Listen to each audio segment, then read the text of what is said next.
الحمد لله رب العالمين وبه نستعين على أمور الدنيا والدين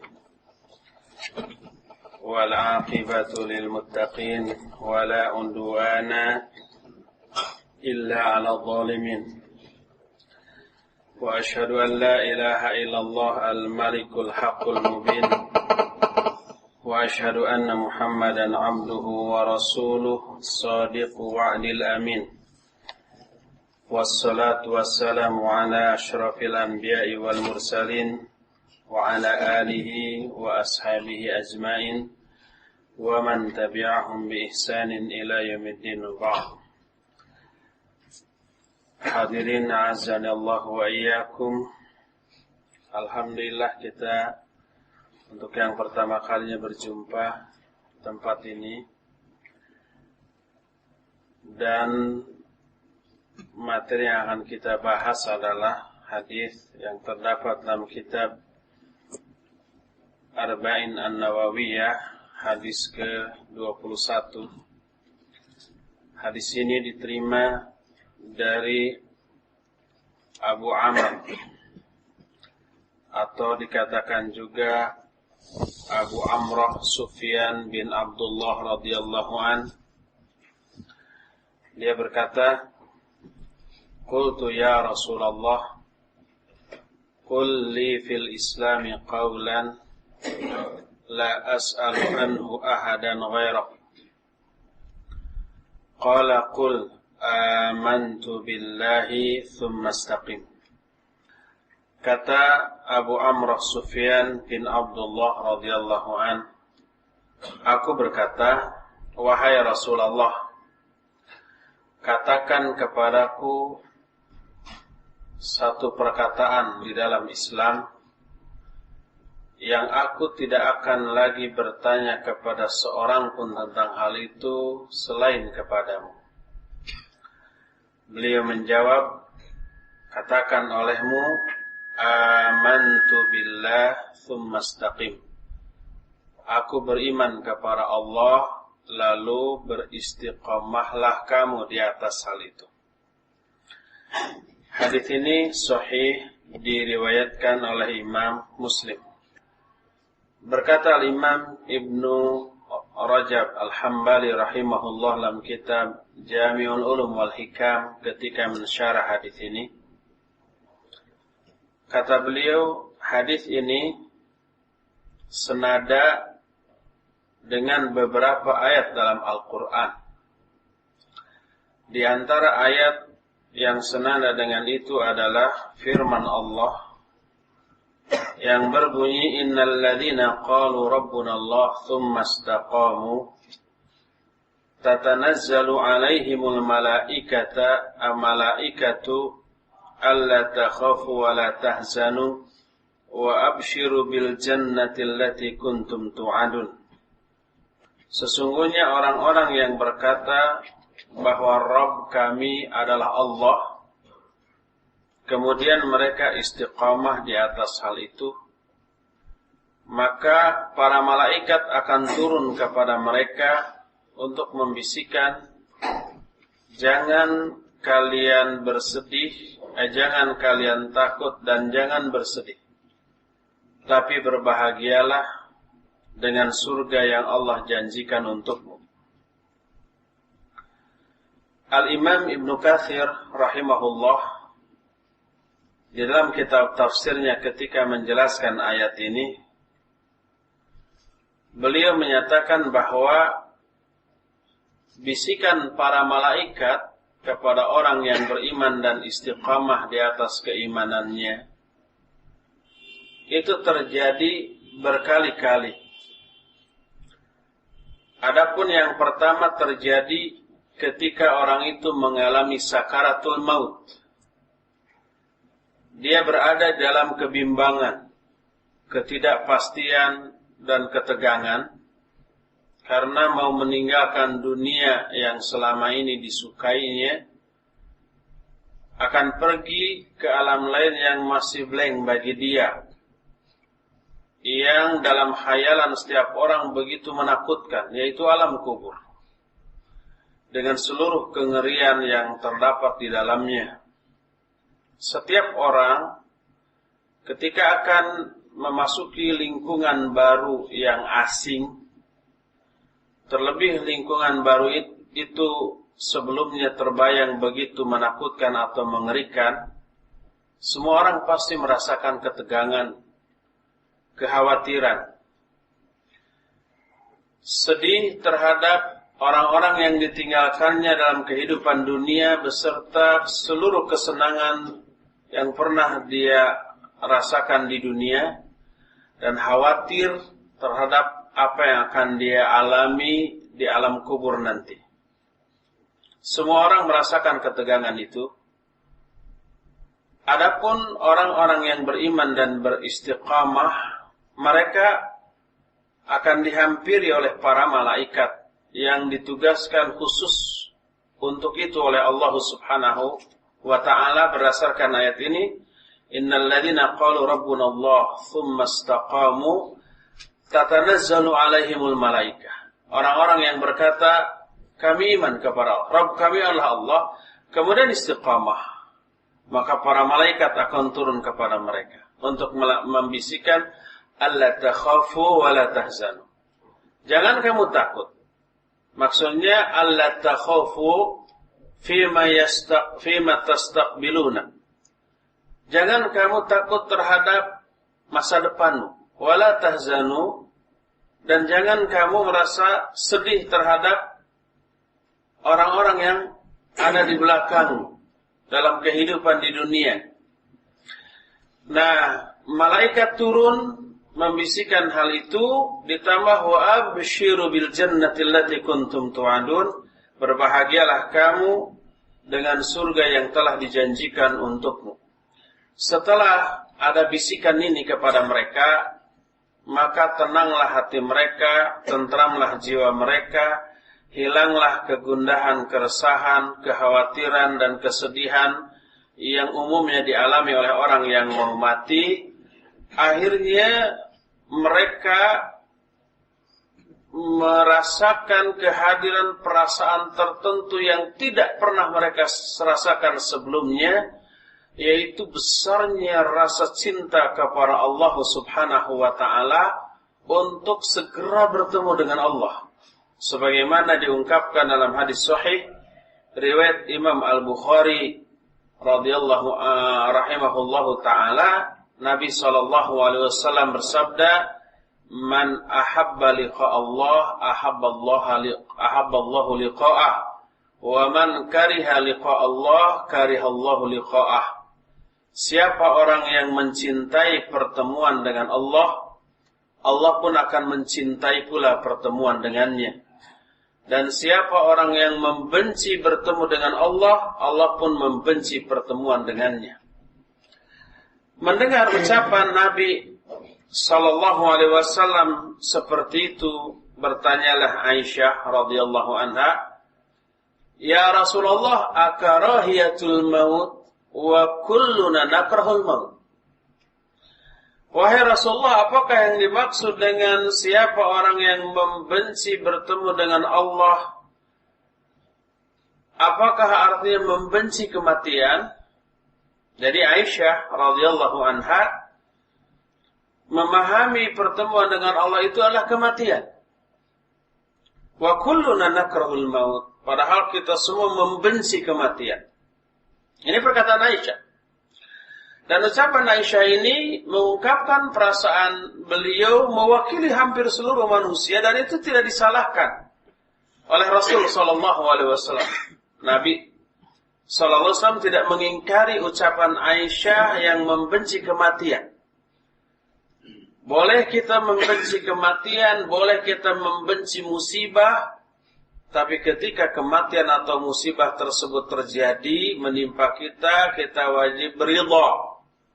Benci sebelum itu dialami, ridha ketika itu dialami. Dan tidak ada pertentangan antara ridha dengan benci, walaupun secara maknawi bertentangan, tapi mungkin menyatu dalam perasaan manusia. Itu yang mungkin diistilahkan dengan sikap yang ambivalen, benci tapi rindu, Nah, dalam hal ini benci tapi ridha terhadap musibah, terhadap kematian. Wahai Rasulullah, apakah yang dimaksud membenci bertemu dengan Allah itu adalah membenci kematian? Padahal kita semua benci kematian. Sedangkan Nabi sallallahu alaihi wasallam dalam hadis tadi mengancam siapa yang benci bertemu dengan Allah, Allah pun juga benci bertemu dengan. Mendengar itu Rasul sallallahu alaihi wasallam bersabda, "Laisal amru kama tadhunnin." Kata beliau, hal ini tidaklah seperti yang kamu duga, tidaklah seperti yang kamu pahami wahai Aisyah. Tapi maksudnya innal abdal mu'mina. Sesungguhnya seorang hamba yang mukmin apabila dia sampai pada ujung dari masa-masa hidupnya, mau berpindah ke alam setelah kematiannya, maka busyira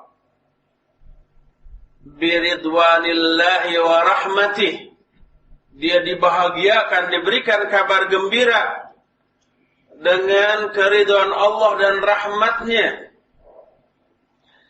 Falaisa hunaka syai'un ahabba ilaihi mimma amamah. Fa'ahabba liqa Allah wa ahabba Allah liqa'ah. Maka tidak ada sesuatu pun yang lebih dia cintai kecuali masa datangnya.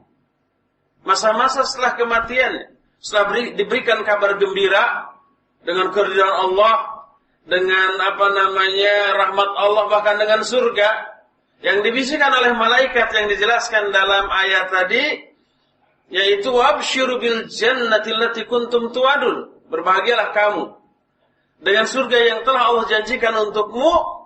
Maka tidak ada sesuatu pun yang lebih dia cintai daripada apa yang akan dialaminya setelah kematiannya. Maka dia mencintai pertemuan dengan Allah, dan Allah pun mencintai juga pertemuan dengannya.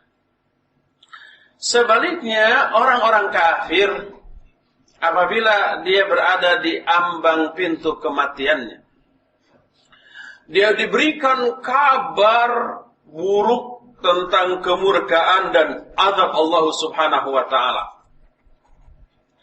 Maka tidak ada falaisa hunaka syai'un akraha ilaihi mimma amama. Tidak ada sesuatu pun yang lebih dia benci daripada masa yang akan datang. Maka dia benci bertemu dengan Allah. Allah pun membenci juga pertemuan dengan orang tersebut. Inilah momen pertama di saat para malaikat turun membisikkan alla takhafu wa la tahzanu wa abshiru bil jannati allati kuntum tu'adun. Jangan kamu sedih, jangan kamu takut, jangan kamu sedih. Takut maksudnya terhadap masa yang akan datang. Sedih maksudnya terhadap orang-orang yang di belakangnya dan seluruh urusan dunia yang akan ditinggalkannya. Jangan sedih untuk yang belakang, yang masih hidup di alam dunia, jangan kamu sedihkan itu. Dan jangan kamu khawatirkan masa-masa yang akan datangmu, baik di alam barzah atau alam kubur ataupun alam akhirat. Tapi berbahagialah dengan surga yang Allah janjikan untukmu. Dan bisikan para malaikat ini hanya khusus kepada orang yang memiliki dua hal. Pertama, iman. Kedua, istiqamah di atas keimanan tersebut. Oleh karena itu, hadis yang sedang kita bahas selaras atau senada dengan ayat yang barusan kita bahas, yang berisi tentang dua hal, yaitu iman dan istiqamah.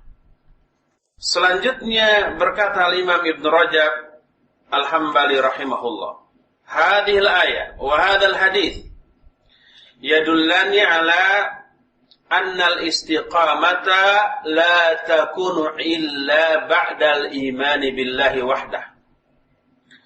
Ayat tadi dan hadis yang sedang kita bahas ini dua-duanya menunjukkan bahwa istiqamah tidaklah terjadi kecuali di atas keimanan. atau aplikasi dari keimanan, dan salah satunya adalah amal soleh. Sehingga kalau sikap tegar, kontinu dan terus menerus di atas kesalahan, maka itu tidaklah disebut dengan sebutan istiqamah. Istiqamah itu hanya di atas iman dan amal soleh. Orang tersebut tegar di atas seluruh penderitaan yang dia alami akibat iman, akibat amal soleh. Maka itu layak dan pantas untuk disebut istiqamah. Adapun orang yang terus-menerus di atas kekafiran, di atas perbuatan syirik, di atas perbuatan maksiat, maka itu tidak boleh disebut dengan istiqamah, karena istiqamah itu harus diungkapkan dalam konteks kebenaran, dalam konteks kebaikan. Nggak boleh katakan koruptor itu istiqamah di atas korupsinya. Rampok itu umpamanya istiqamah di atas perbuatan merampoknya, atau yang sejenisnya, karena setiap makna istiqamah atau lafaz istiqamah di dalam Al-Quran ataupun di dalam hadis-hadis yang sahih, maka itu semuanya dalam konteks kebaikan, tidak di atas konteks keburukan. Adapun makna istiqamah diungkapkan oleh para ulama dengan definisi yang berbeda-beda. Pertama, ada yang mengungkapkan bahwa istiqamah adalah isabatul haq fil qawli wal amal. Definisi dari istiqamah adalah isabatul haq, bersesuaian dengan kebenaran, baik dalam ucapan ataupun di dalam tindakan, secara kontinu dan terus-menerus. Dalam kitab Sahih Bukhari dan Sahih Muslim ada sebuah hadis yang diterima dari Abu Hurairah radhiyallahu anhu, bahwa Rasul sallallahu alaihi wa alihi wasallam bersabda, "Saddidu wa qaribu wa la yuhafidhu 'ala sholati illa mu'minun." Saddidu maknanya istiqamah. Saddidu itu artinya bertindak luruslah kamu. Wa qaribu makna muqarabah, artinya mendekati kebenaran. Kalau kalian tidak bisa bersikap lurus secara kontinu dan terus-menerus, minimal mendekati hal tersebut. Jangan terlalu jauh. Itu makna wa qaribu. Wala yuhafidhu 'ala sholati illa mu'min, dan tidak akan bisa memelihara terhadap salat kecuali seorang mukmin. Berkata Imam An-Nawawi rahimahullah dalam kitab Syarah Sahih Muslim ketika menjelaskan hadis ini, "Fassadadu huwa haqiqatul istiqamah wa huwa al-isabatu fi jamil aqwali wal a'mal wal maqasid kalladhi yarmi ila ghardin fayusibuhu." Kata Imam An-Nawawi, saddidu, sadad atau berbuat lurus, itulah hakikat dari istiqamah. Sehingga makna saddidu artinya istiqamahlah kamu. Adapun makna istiqamah al-isabatu fi jamil aqwali wal a'mal wal maqasid. Istiqamah adalah bertindak benar dalam semua ucapan, perbuatan serta niat secara kontinu, semaksimal yang dia bisa. Dan itu diperintahkan oleh Rasul sallallahu alaihi wasallam dengan sabdanya, saddidu. Mana saddidu, istaqimu. Beristiqamahlah kalian. Lalu Imam An-Nawawi mengumpamakan kalladzi yarmi ila ghardin fayusibuhu, seperti orang yang memanah atau menombak terhadap sebuah sasaran lalu panahnya atau tombaknya itu tepat mengenai sasaran yang jadi target. Oleh karena itu, Nabi SAW pernah memerintahkan Ali bin Abi Thalib radhiyallahu an untuk meminta kepada Allah agar dirinya itu diistiqamahkan dan diberikan petunjuk, diberikan hidayah. Dan ketika Rasul SAW memerintahkan Ali untuk berdoa kepada Allah minta istiqamah, Nabi mengungkapkan istiqamah itu dengan lafaz as-sadad. As-sadad itu bertindak lurus secara benar, kontinu, terus-menerus, semaksimal yang dia bisa.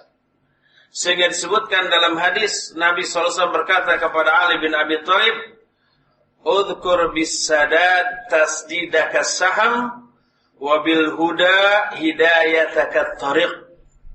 Kata Nabi SAW, sebutlah dalam doamu permintaan untuk sadad. Sadad itu tadi istiqamah.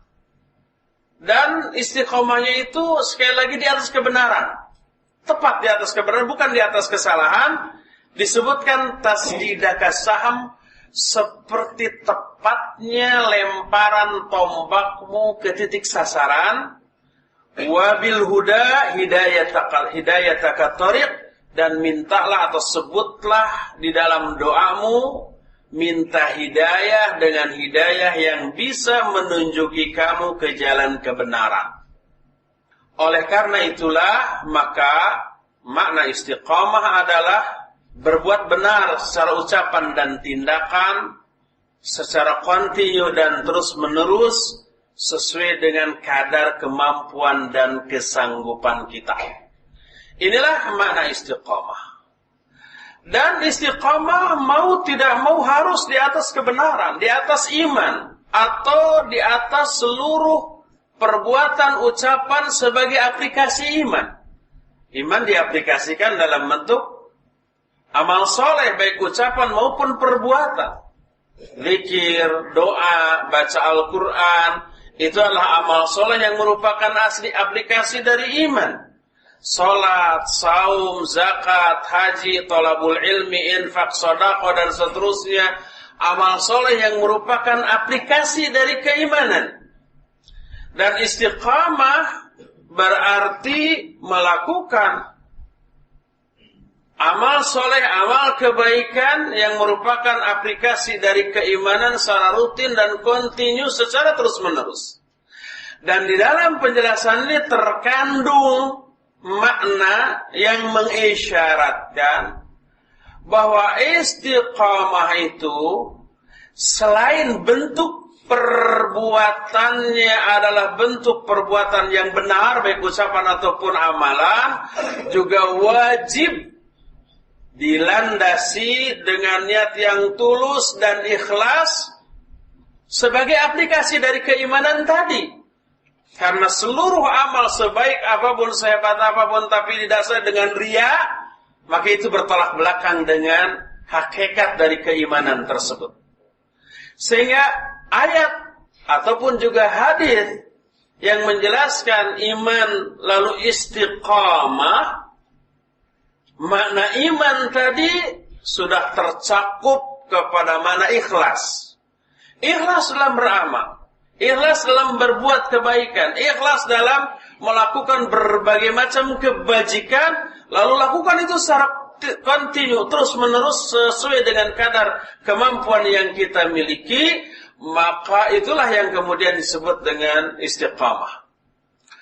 Adapun orang yang berbuat kebaikan secara lahiriah, tetapi buruk secara batiniah, baik umpama buruknya itu dari segi niat yang dicampuri oleh riya, sum'ah, ujub, takabur ataupun yang sejenisnya, ataupun buruk dari aspek batiniah itu umpamanya pada ibadah-ibadah yang memang mengharuskan keterlibatan aspek batiniah dalam amalan itu, seperti halnya sholat yang diharuskan khusyuk di dalamnya, dan itu adalah amalan yang dilakukan oleh hati kita, oleh jiwa atau batin kita, maka semua amalan yang lahiriahnya bagus.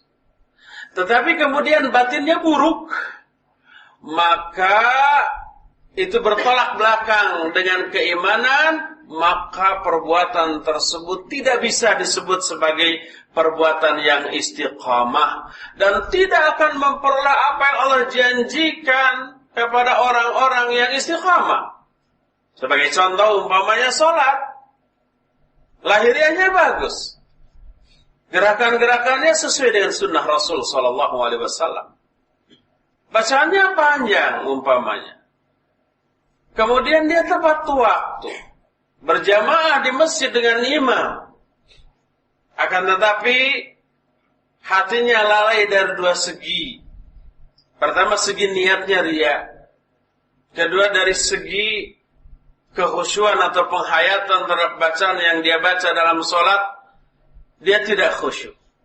Orang yang seperti ini walaupun lahiriahnya bagus, sholatnya, gerakannya bagus, bacaannya panjang, tapi karena unsur riya terlibat, unsur kelalaian juga ada terkandung, Allah mengancam dengan ancaman fawailul lil musallin alladzina hum an salatihim sahun walladzina hum yuraun.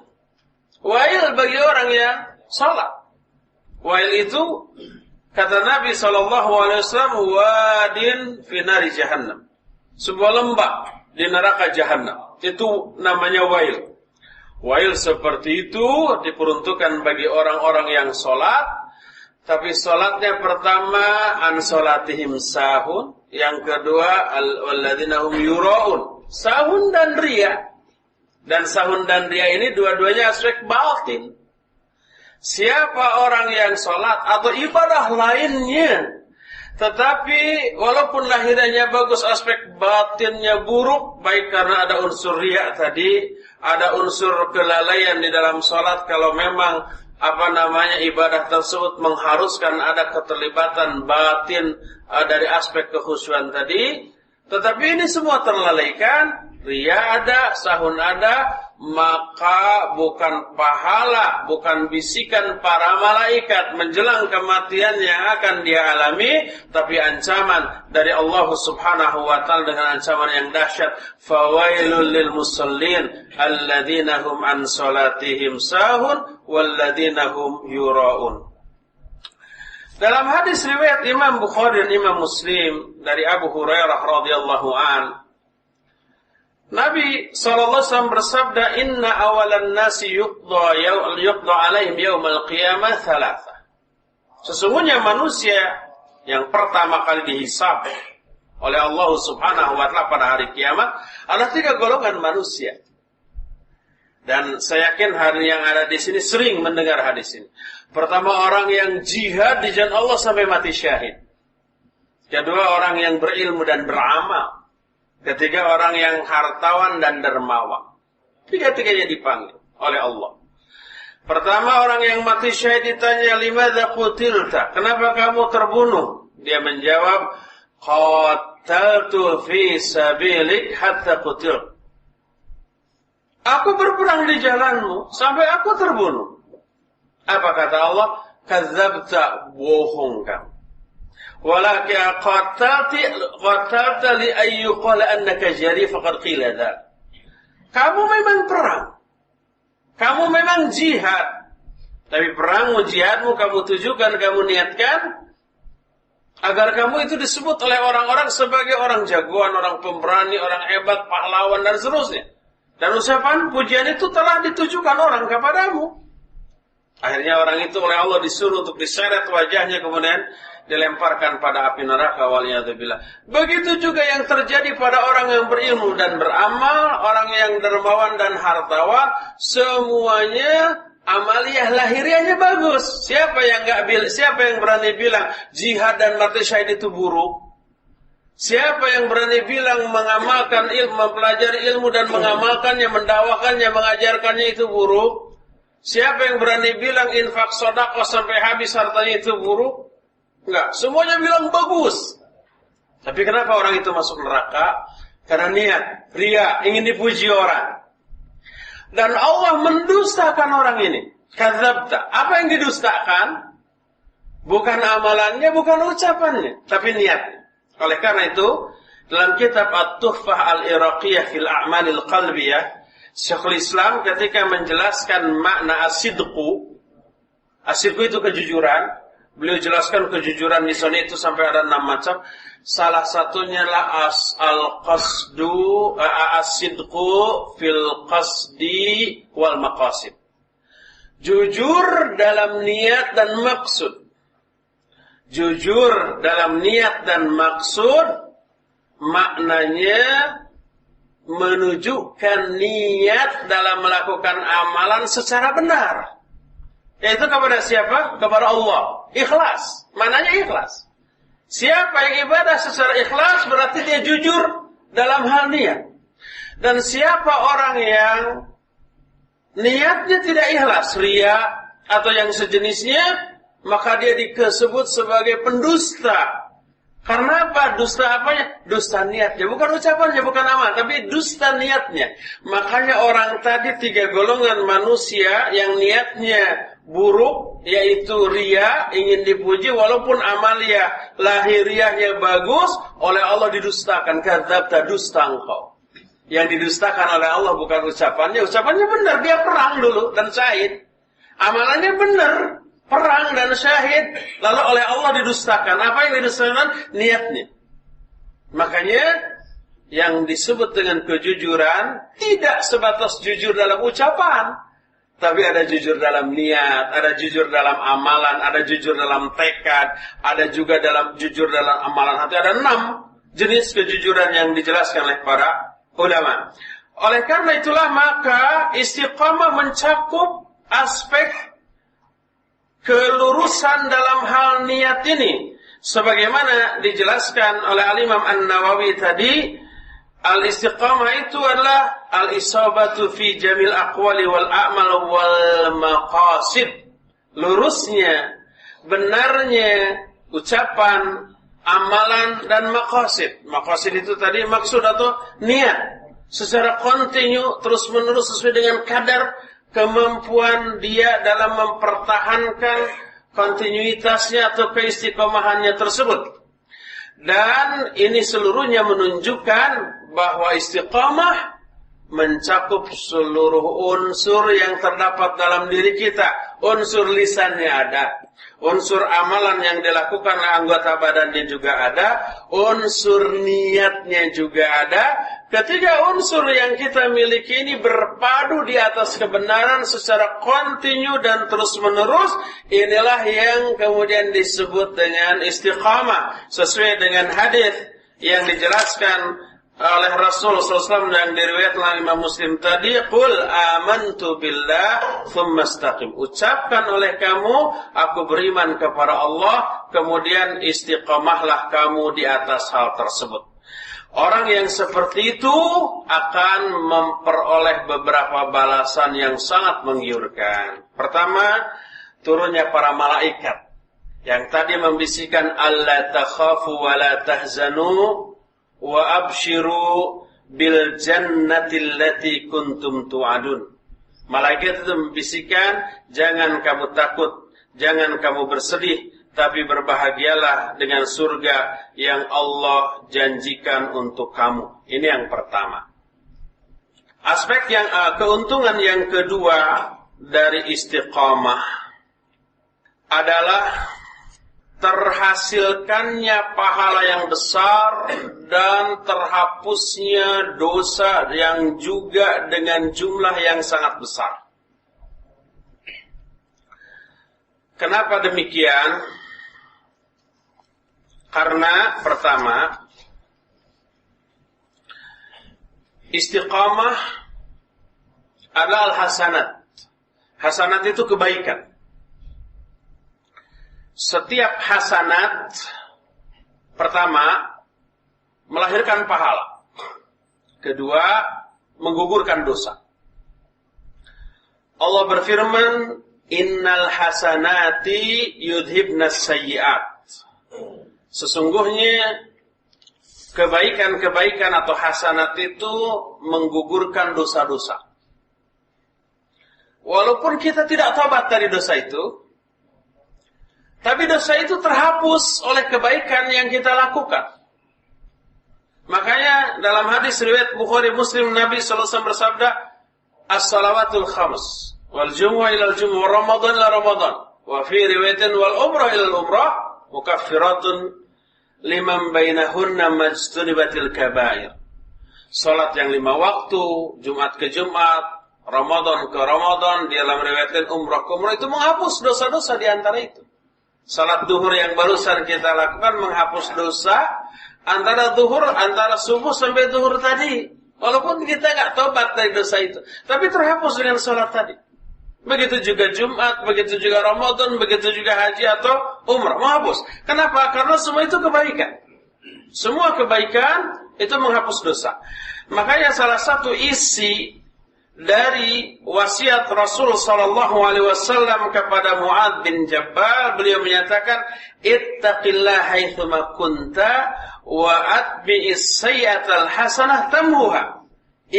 Kata Nabi sallallahu alaihi wasallam kepada Mu'adz bin Jabal, bertakwalah kamu kepada Allah dimanapun kamu berada, dan ikuti keburukan dengan kebaikan, maka kebaikan itu akan menghapus dosa keburukan tadi.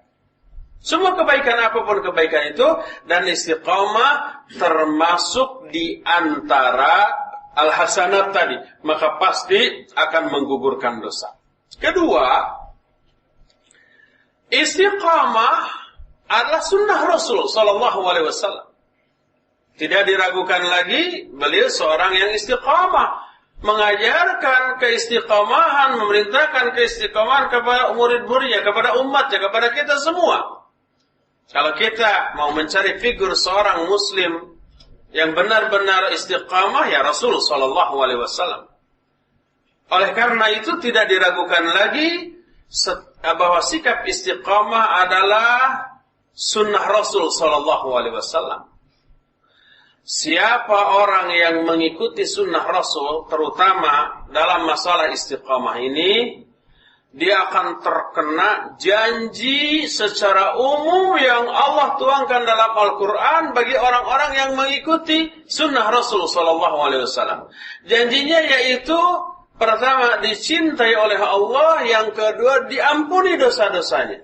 Coba lihat Ali Imran surah yang ketiga ayat 31 menyatakan, "Qul in kuntum tuhibbunallah fattabi'uni yuhibbukumullah wa yaghfir lakum dzunubakum." Katakan oleh Muhammad, jika kalian betul-betul mencintai Allah, ikuti aku, ikuti Rasul sallallahu alaihi wasallam. Apa akibatnya? Pertama, yuhibbukumullah, Allah akan mencintai kamu pula. Kedua, wa yaghfir lakum dzunubakum, Allah akan mengampuni dosa-dosa kamu. Kalimat dalam ayat ini adalah syarat dan jawab. Syarat dan jawab yang dimaksud adalah ada kalimat yang menjadi syarat dan ada kalimat yang menjadi jawab. Jawab itu artinya efek, akibat. Apa yang menjadi syarat yaitu fattabi'uni. Fattabi'uni ini syarat, ikuti aku. Yuhibbukumullah, maka Allah akan mengampuni, akan mencintai kamu, wa yaghfir lakum dzunubakum, dan akan mengampuni dosa-dosa kamu. Yuhbib dalam bahasa Arab itu dijazmkan, tadinya yuhbibu dan yaghfiru, tapi dijazmkan sehingga menjadi sukun, yuhibbukumullah. Wa yaghfir lakum, tidak yaghfiru. Kenapa yuhbib dan yaghfir? Karena ini menjadi jawab dari syarat. Makanya jazm, tidak dibaca yuhbibu dan yaghfiru. Kalau dibaca yuhbibu dan yaghfiru, mungkin gak ada hubungan antara mengikuti sunnah Rasul dengan dicintainya oleh Allah dan digugurkannya dosa, diampuni dosa, gak ada hubungan. Kalau yaghfiru dan yuhbibu. Tapi ini yuhbib dan yaghfir, menunjukkan dicintainya kita oleh Allah, diampuninya dosa-dosa kita oleh Allah, itu disebabkan karena mengikuti sunnah Rasul tadi. Maka semua pelaksanaan sunnah Rasul menghasilkan dua ini. Dicintai oleh Allah dan diampuni dosa-dosanya. Oleh karena itu, para ulama menyatakan salah satu di antara faedah istiqamah selain dia melahirkan pahala, juga bisa menghapuskan dosa yang kadar banyaknya dosa sesuai dengan kadar keistiqomahan kita di atas iman dan amal soleh kepada Allah Subhanahu wa ta'ala. Hadirin azani Allah wa iyyakum, sekalipun penjelasan hadis ini masih agak panjang kan, tapi waktu yang kita miliki tidak memungkinkan untuk kita lanjutkan, tapi apa yang saya jelaskan tadi mudah-mudahan cukup untuk memberikan motivasi dan dorongan kepada kita untuk meningkatkan kadar istiqomah kita kepada Allah. Dan sisa waktu yang 5 menit ini kita akan bahas pakai untuk membahas pertanyaan, tapi pertanyaannya sudah puluhan lembar. Mungkin nggak sempat seluruhnya ya. Ibu saya berhutang kepada penjual buku, belum sempat hutang tersebut dilunasi. Si penjual buku meninggal. Bagaimana cara membayar hutang tersebut berhubung kami tidak mengetahui alamat beliau? Cari ahli warisnya, kemudian berikan ke ahli warisnya, dan itu menjadi harta warisan bagi ahli warisnya. Kalau memungkinkan. Kedua, kalau tidak memungkinkan, umpamanya tidak diketahui alamat ahli warisnya, keluarganya di mana, sudah berjuang mati-matian mencari kesana kemari gitu ya, tidak dapat, maka sedekahkan mengatasnamakan si ibu tersebut.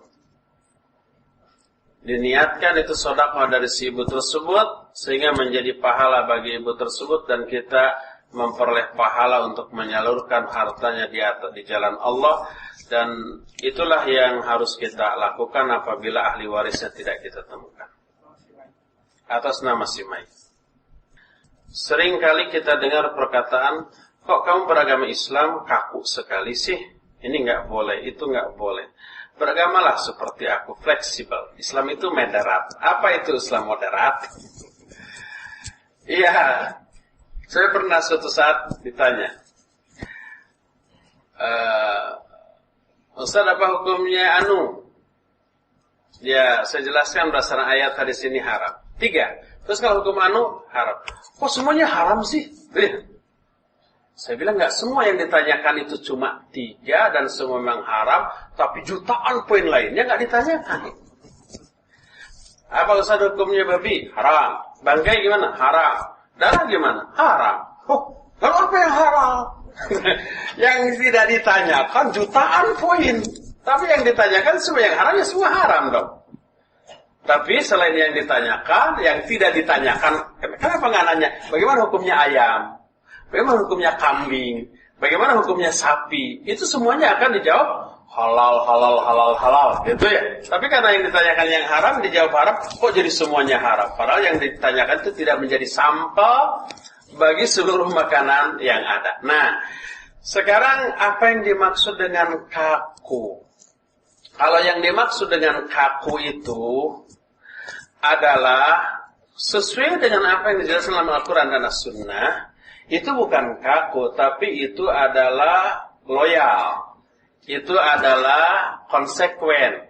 Itu adalah ketaatan. Itu dalam bahasa Arab disebut multazim.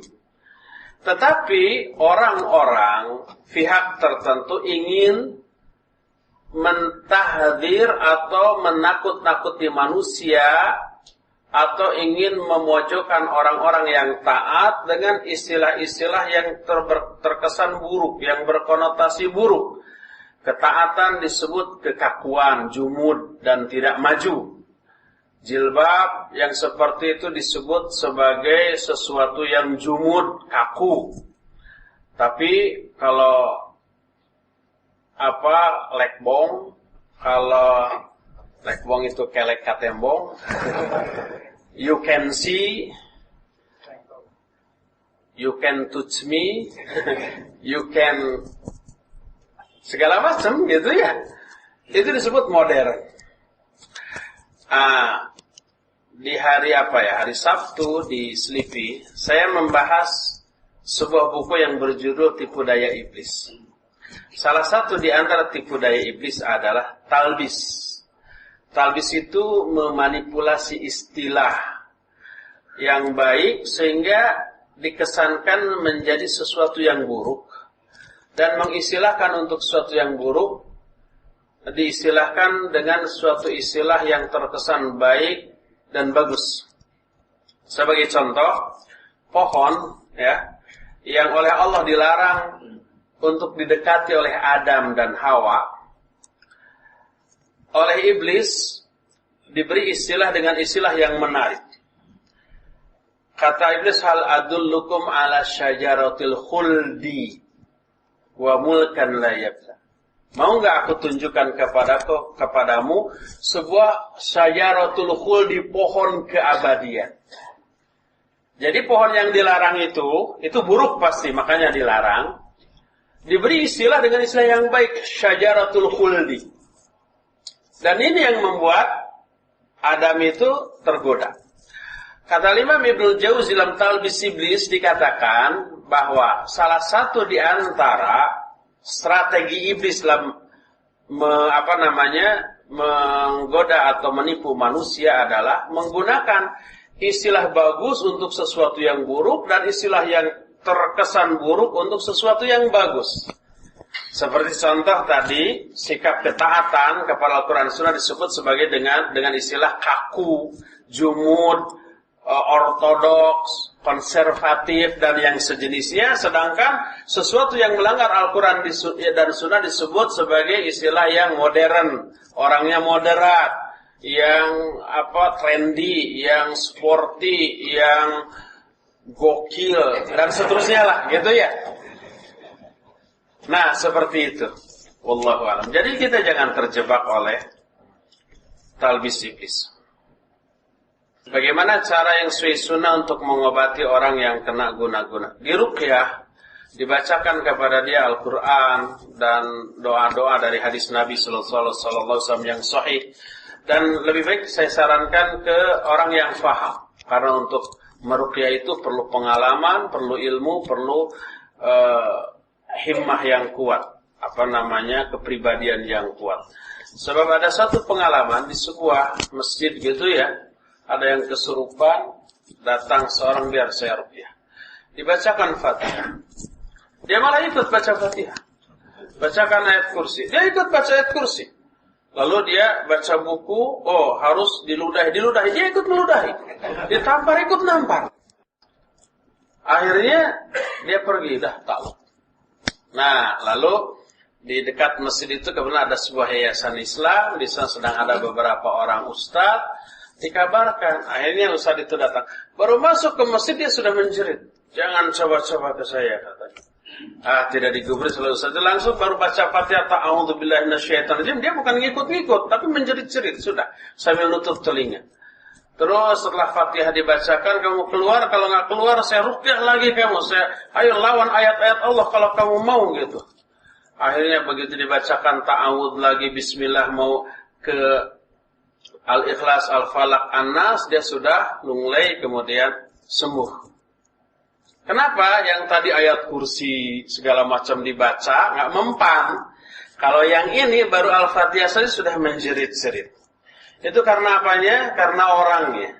Jadi karena tauhidnya, karena ibadahnya, karena akhlaknya, karena kedekatannya kepada Allah, itu memiliki pengaruh yang besar kepada si syaitan yang ada di sana. Jadi lebih baik tangani oleh ahlinya. Di mana ruh orang-orang yang sudah wafat, apakah sama tempatnya di sisi Allah, para nabi dan semua manusia? Apakah sudah ada manusia saat ini di surga atau neraka? Ya, coba di-share di internet. Kita sudah pernah membahas tentang masalah ruh, zikrul maut dan perjalanan ruh, dan di mana ruh ini setelah kematiannya. Ya, ada 5 golongan ruh, berbeda antara ruhnya para nabi dan para rasul, ruhnya para syuhada, ruhnya orang-orang mukmin soleh, ruhnya orang-orang mukmin ahli maksiat, dan ruh orang-orang kafir. Ada 5 golongan. Di alam barzahnya itu berbeda-beda tempatnya di sana. Kalau ruh para nabi itu di Ar-Rafiqul A'la. Berdasarkan nas-nas hadis, Nabi ketika meninggal beliau menyatakan Allahumma Ar-Rafiqul A'la. Artinya beliau memilih Ar-Rafiqul A'la daripada hidup terus di alam dunia, dan itu adalah tempat ruhnya para nabi selesai wafat. Adapun orang-orang yang mati syahid di kalangan orang-orang mukmin, maka ruhnya menjelma menjadi burung hijau yang berterbangan di taman-taman surga, mencelok sana, mencelok sini, dan seterusnya. Adapun ruh orang-orang mukmin yang bukan mati syahid tapi dia orang-orang soleh, dia juga berada di surga tetapi tidak seperti mati syahid. Kalau orang yang mati syahid berterbangan ke sana kemari, kalau dia cuma mencelok mu'allaqatun fi asyaril jannah. Jadi cuma mencelok di ranting-ranting pohon di surga. Adapun orang-orang mukmin yang ahli maksiat, sesuai dengan kadar kemaksiatannya mereka mengalami apa yang disebut dengan azab kubur, dan orang-orang kafir yang mati dalam keadaan kafir atau musyrik, mereka juga azab kubur, tapi azabnya jauh lebih dahsyat daripada orang-orang mukmin yang ahli maksiat. Apakah sabar ada batasnya? Enggak ada, kecuali mati. Sabar itu ibadah agung, dan ibadah tidak boleh dihentikan selama hayat dikandung badan. Adapun ungkapan orang sabar juga ada batasnya, kalau dia balas nyabok gitu ya, itu penerapan sabar yang salah. Jadi kalau kita tanpa ada salah, tanpa ada apa dipukul orang diem ya, tonjok diem, ditendang sampai pingsan diem, itu bukan sabar. Itu orang Sunda bilang kuulun. Kalau sabar begitu dipukul orang nangkis, itu sabar namanya. Kemudian dia nendang, menghindar, sabar namanya. Dia terus mukul, balas pukul, itu sabar namanya. Jadi salah dalam penerapan sabar. Sudah jam 1 lebih, mungkin bapak-bapak harus masuk lagi. Banyak pertanyaan yang masih belum terbaca. Mudah-mudahan Allah mempertemukan kita kembali di masa-masa yang akan datang. Subhanakallahum bihamdik, asyhadu an la ilaha illa anta, astaghfiruka wa atubu ilaik, walhamdulillahi rabbil alamin. Assalamualaikum warahmatullahi wabarakatuh.